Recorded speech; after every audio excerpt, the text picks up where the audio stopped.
Shalom. Hari ini kita akan renungkan 2 Korintus pasal 1, teksnya ayat 1 sampai 11. Saya sudah bagi dua paragraf. Paragraf yang pertama ayat 1 sampai 7. Paulus memuji Tuhan yang penuh belas kasihan dan yang simbol segala penghiburan. Ia menghibur Paulus dalam segala penderitaan, sehingga Paulus juga menghibur jemaat Korintus. Paragraf yang kedua ayat 8 sampai 11.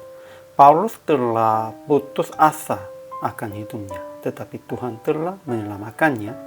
Jadi Paulus memohon berdoa untuk membantunya.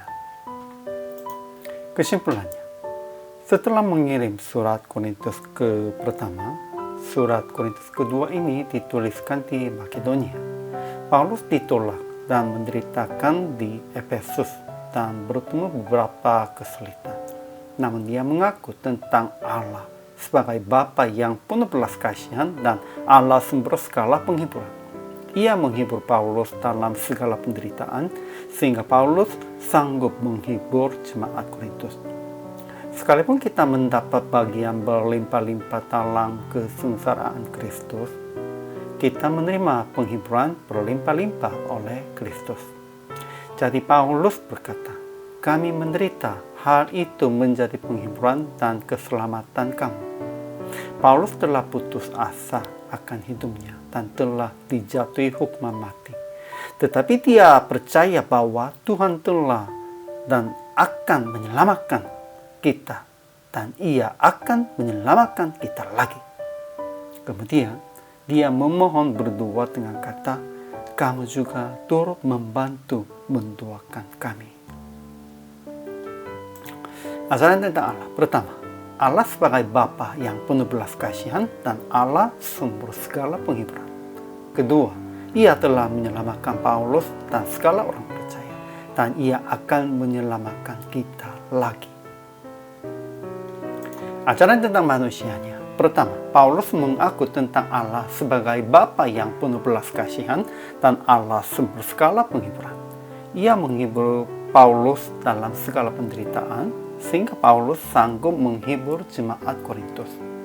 Kedua, sekalipun kita mendapat bagian berlimpah-limpah dalam kesengsaraan Kristus, kita menerima penghiburan berlimpah-limpah oleh Kristus.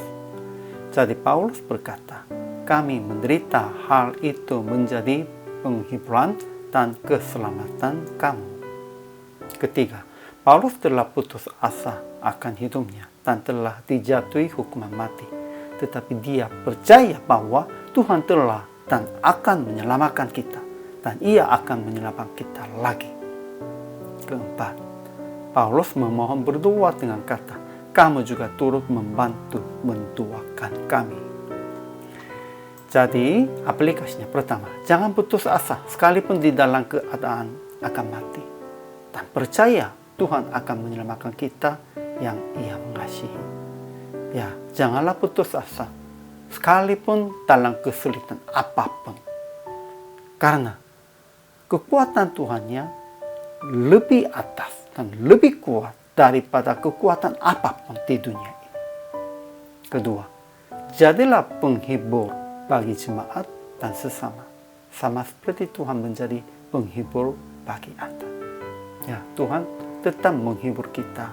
Paulus pun juga, dan Anda juga, dan kita juga harus menjadi penghibur bagi jemaat dan sesama. Ketiga, saling berdoa supaya mengatasi penderitaan dan kesulitan. Ya, kita harus usahanya dan harus usaha untuk mengatasinya, penderitaannya itu.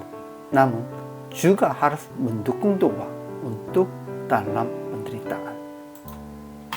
PR praktiknya, saling berdoa supaya menyemangatkan dan menghibur sesama di dalam kesulitan dan penderitaan, dan menghibur mereka dengan kasih Tuhan.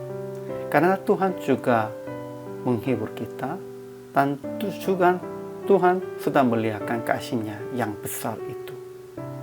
Betapa besarnya kasih Allah. Kita juga harus melihatkan kasih kepada sesama, kepada jemaat juga. Hari ini, selamat melayani. Tuhan Yesus memberkati.